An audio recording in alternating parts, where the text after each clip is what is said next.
নমস্কার। অনেক দিন বাদে আপনাদের কাছে এলাম।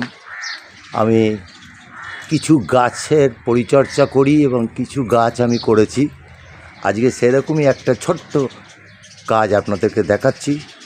সঙ্গে আমার নাতিও আছে, রুদ্রনীল। এই হলো আমার নাতি।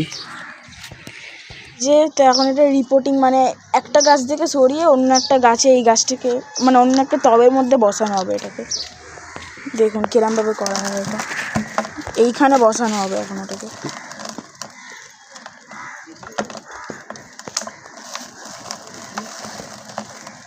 এই রিপোর্টিংয়ের এই গাছ, একে রিপোর্টিং করতে বাধ্য হচ্ছি, তার কারণ এই যে তলায় যে শেকড় আমার রুট বাউন্ড হয়ে গেছে, এই শেকড়গুলোকে আমাকে বাদ দিয়ে নতুন করে গাছটাকে আমাকে আবার লাগাতে হবে।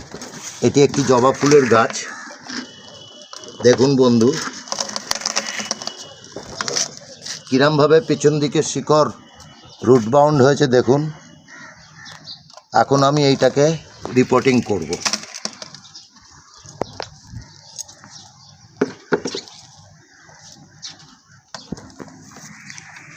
এই টবটায় আপনারাও যখন করবেন, এই যে টবের মধ্যে গাছটা রাখবেন, অনেকগুলো ছিদ্র যেন টবের মধ্যে থাকে লক্ষ্য করবেন।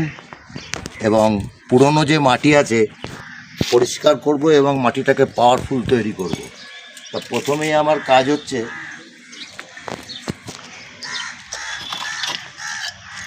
কিছু খোলামকুচি আমাকে নিতে হবে, যাতে তলা থেকে জলটা আমি অনায়াসে বার করতে পারি।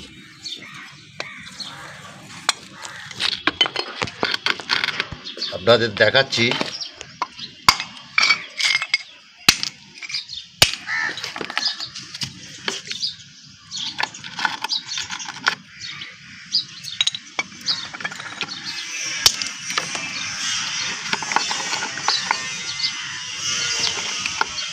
আমার এখানে অনেকগুলোই ছিদ্র আমি করেছিলাম, যাতে গাছটা ভালোভাবে জল পাস করতে পারে। বলতে নেই, এই গাছে আমি অনেক ফুল পেয়েছি। এটি একটি জবা ফুলের গাছ এবং বর্তমানে আমি এই গাছটিকে রিপোর্টিং করছি। কেননা রিপোর্টিং না করলে গাছটাকে আমি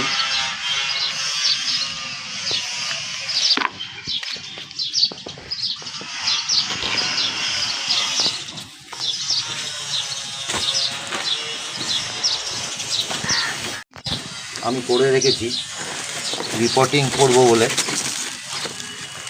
আপনারা নিশ্চয়ই জানেন যে নতুন মাটিতে না দিলে রিপোর্টিং ঠিকমতো হয় না। অনেকে অনেক কথা বলে,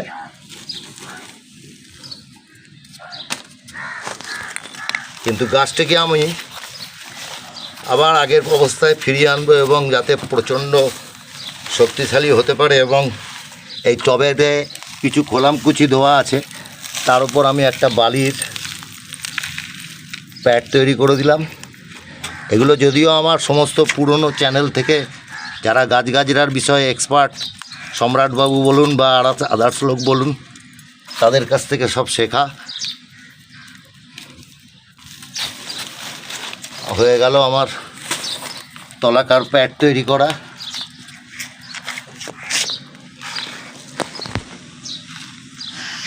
আপনারা যখনই মাটি সংশোধন করবেন, প্রথমেই চুন যদি আপনাদের কাছে থাকে চুন ভালো, চুন যদি না থাকে তো এই ট্রাইকোডার্মা ভিরিডি বলে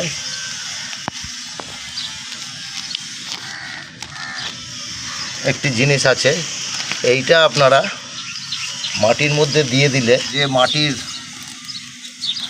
উর্বর শক্তি এবং উপকারী জীবাণু তৈরি করতে সক্ষম।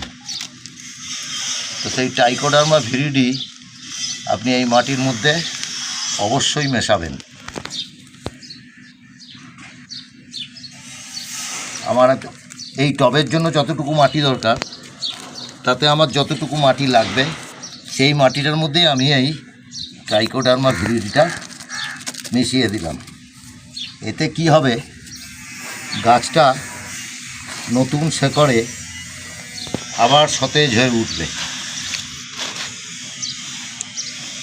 আমরা এই গাছটাকে রিপোর্টিং করার আগে এর মাটি একটু ছাড়িয়ে নিচ্ছি, এবং এতে কিছু শেকড় হয়তো বাদ যাবে, তার জন্য অডিট হওয়ার কিচ্ছু নেই।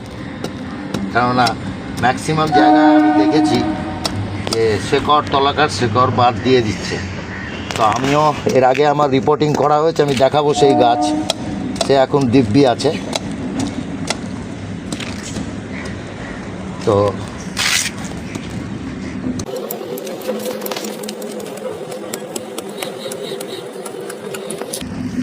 আমরা মোটামুটিভাবে বিকেলের ঠিক সময়, মানে সন্ধ্যার কিছু আগে এই কাজটা করছি। যখনই রিপোর্টিং করবেন বা এই জাতীয় কাজ করবেন, তখনই ভর দুপুরবেলা করতে যাবেন না, তাতে গাছের ক্ষতি হবে।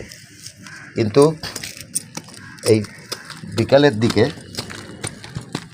আপনি যদি করেন, তাহলে আপনার কোনো অসুবিধে হবে বলে মনে হয় না।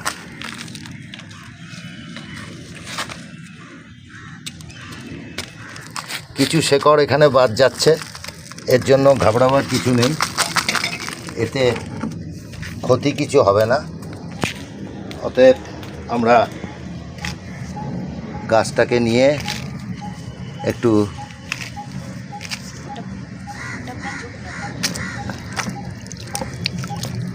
ভার্মি কম্পোস্ট দিয়ে, আমার ওই যেটুকু মাটি আমি ট্রাইকোডার্মা ভিরিডি দিলাম, তার মধ্যেই আমি ভার্মি কম্পোস্ট দিচ্ছি। এছাড়া এই মুহূর্তে আমি আর কিছুই দেবো না। রিপোর্টিং করার পর অন্তত 15 দিন বাদে বাকি আমি সার যা দেবার দেব।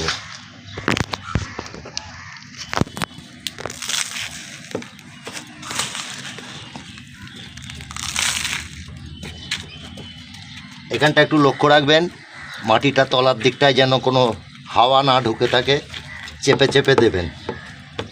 হাওয়া ভেতরে ঢুকে থাকা কিন্তু খারাপ।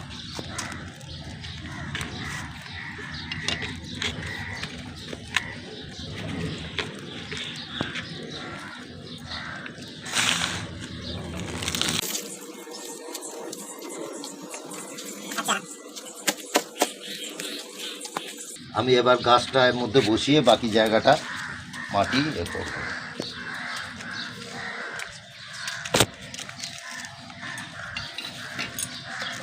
আমি এই গাছটা এখন আমার টবে দিয়ে দিলাম। না, গোড়া একটু থাকা দরকার আছে, কিছুটা গোড়া থাকলে গাছটা যাতে এরকম সোজাই থাকে।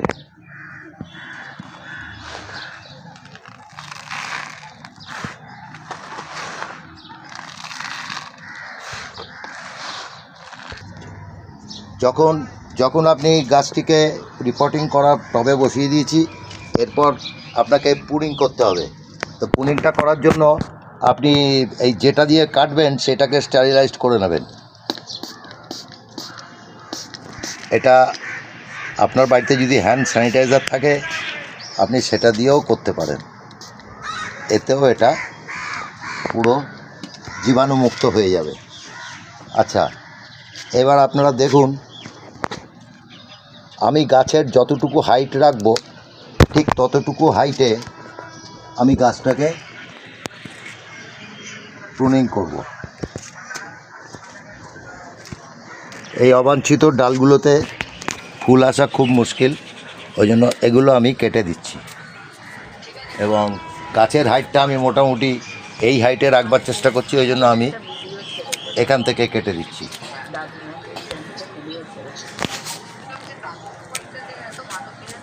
এবং এইটাকেও আমি এখান থেকে কেটে দিচ্ছি।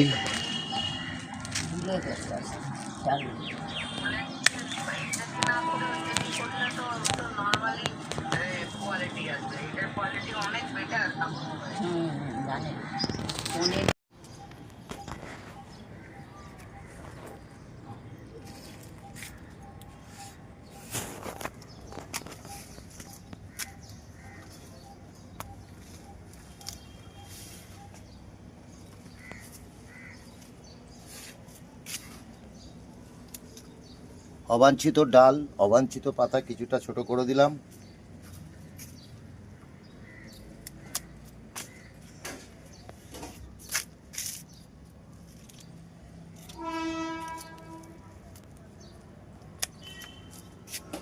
এবার আমি এই গাছটাকে ভরপুর জল দেবো এবং ভরপুর জল দিয়ে একটু ছাওয়া জায়গায় 2 দিন রাখবো।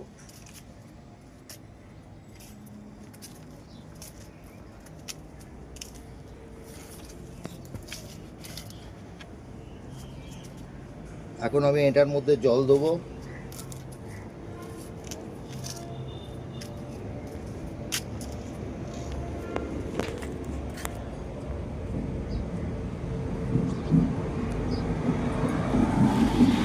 দিলে খুব, কিন্তু আমি ঝাঁঝরিটা নেই বলে এই মুহূর্তে আমি এটার মধ্যে এমনিই জল দিচ্ছি এবং ভরপুর জল দিয়ে দিলেন যাতে তলা দিয়ে যাতে জলটা বেরিয়ে যায়। এইরকম কন্ডিশনে আপনাকে তলাকার প্রথমেই দেখিয়েছি যে ফুটোগুলোকে আমি কলাম কুচি দিয়ে বন্ধ করে বালির দিয়ে দিয়েছি, ওই জলটা এক্ষুনি তলায় নেমে যাবে। এর সঙ্গে সঙ্গে আপনাকে দেখাই এখন আমি কত রকম গাছ এখানে করেছি। আপনারা দেখুন ছাদে আমি, বলুন তো এটা কি গাছ? এটা কারি পাতার গাছ এবং এতেও ফল আসছে। এর থেকে বীজ তৈরি করব। আমার লঙ্কা গাছ আছে, এটা এক প্রজাতির লঙ্কা। আমার বেলি ফুলের গাছ আছে, একটা বীজ পুঁতেছিলাম কুমড়োর ছোট্ট একটা এতে, সেটাতেও গাছ হয়েছে। এইটা আমার লেবু গাছ, এটা মাল্টা প্রজাতির লেবু।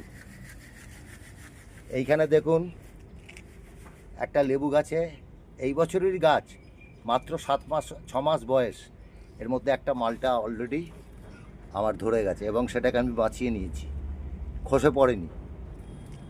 এটা হচ্ছে আপনার ব্যানানা ম্যাঙ্গোর গাছ, একদমই চারা গাছ, এটাকে বড় করছি। এটা আমার সবেদা গাছ। সবেদা গাছটাকে দেখুন ফুল এসছে, কিন্তু আমি চাইছি না এবছর ফল হোক। আর নিয়মিত কিন্তু করে যাবেন, কীটনাশক এবং ফাঙ্গিসাইড স্প্রে করবেন। এই আর একটা লেবু গাছ দেখুন, এটা মোসাম্বি এবং এতেও আমার 3খানা লেবু ধরেছে, নিশ্চয়ই দেখতে পাচ্ছেন, এবং এর গুটিগুলো আমি বাঁচিয়ে দিয়েছি। অনেকে বলে তলার দিকে নাকি বাঁচে না, তো আমি চ্যালেঞ্জ নিয়েছি, আমার এই গাছে আমি লেবুকে বড় করবই করব। আমার এই অল্প অভিজ্ঞতায় এটা আমি চেষ্টা করছি। বেগুন গাছে অনেক বেগুন পেয়েছি, আমি বেগুন গাছও করেছি এবং এটা আর একটা প্রজাতির লঙ্কা গাছ। এইখানে একটা নতুন চারা গাছ রোপণ করেছি, খুব বড় বড় ফুল হয়, অস্ট্রেলিয়ান জবা। এখানে আমার একটা ড্রাগন গাছ আছে, এই ড্রাগন গাছটা একটা এনেছিলাম, আস্তে আস্তে এটা বড় হচ্ছে। এখানে আপনি দেখছেন এটা গোলাপ গাছ, এটার প্রতি যত্নটা একটু কম হচ্ছে, যদিও এই পেঁপে গাছ আছে, পেঁপে গাছে কিছুই হচ্ছে না। এই পাশে আমার আরেকটা বেগুন গাছ আছে, এখানে একটা টগর ফুলের গাছও করেছি, সেখানে প্রচুর টগর ফুল ফোটে। এই গাছটা 3 দিন আগে আমি রিপোর্টিং করেছি, এটা আর একটা প্রজাতির জবা গাছ। এটা একটা কলমের পেয়ারা গাছ, এটা হচ্ছে বারুইপুর খাজা, এতে পেয়ারাও ধরেছে এবং একটা নয় অনেকগুলোই ধরেছে। এটা আমার কাটিমন ম্যাঙ্গো, কাটিমন আমের গাছ, এটাকে অনেক কষ্টে বাঁচিয়েছি, এখন নতুন পাতা বেরিয়েছে। এই বছরে একে আমি আর কিছু প্রেসার ক্রিয়েট করিনি, মানে অর্থাৎ হচ্ছে কোনো রকম আমি অন্য জিনিস স্প্রে করিনি। এটা আর একটা পেয়ারা গাছ, এই পেয়ারা গাছেও আপনার পেয়ারা ধরেছে। আমি কিন্তু চারা গাছ এনেছিলাম, কিন্তু পেয়ারাটা আমার বাড়িতে এসে আমার পরিচর্যার পর ধরেছে। এটা একটা স্থলপদ্মর গাছ, এইটা হচ্ছে আর একটা প্রজাতির জবা গাছ, খুব বড় বড় হলদে ফুল হয়। আর এইটা হচ্ছে আপনার আর এক প্রজাতির বড় বড় কমলা রঙের জবা, কালকেই একটা ফুটেছে, এইটা আবার আগামীকাল ফুটবে। এপাশে আমার বেলি ফুলের গাছ আছে, আর এখানে একটা লঙ্কা গাছ আছে, যে লঙ্কাটা খুব রেয়ার লঙ্কা, এটা দেখতে পাওয়া যায়। আশা করি আপনারা আমার এই বৃদ্ধ বয়সের সমস্ত প্রচেষ্টা দেখলেন এবং মোটামুটিভাবে সন্ধে হতে আসছে। আমি আমার ভিডিও আপাতত এইখানে বন্ধ করছি। আমার নাতিকে আমি দিচ্ছি, আমার নাতি আপনাদের সঙ্গে কথা বলে এটা আজকের মতো স্থগিত করছে। Guys, আশা করছি আপনারা সবই বুঝতে পেরেছেন আমার দাদু আপনাদেরকে কি বলেছে। তো আজকের জন্য এইটুকুনি। তো পরের ভিডিওতে আবার আপনাদের সাথে দেখা হবে। তো মনে করে চ্যানেলটাকে সাবস্ক্রাইব করবেন, ভিডিওটাকে লাইক করবেন আর ভিডিওটাকে শেয়ার করবেন। তো আবার পরের দিন দেখা হবে। আজকের জন্য টাটা।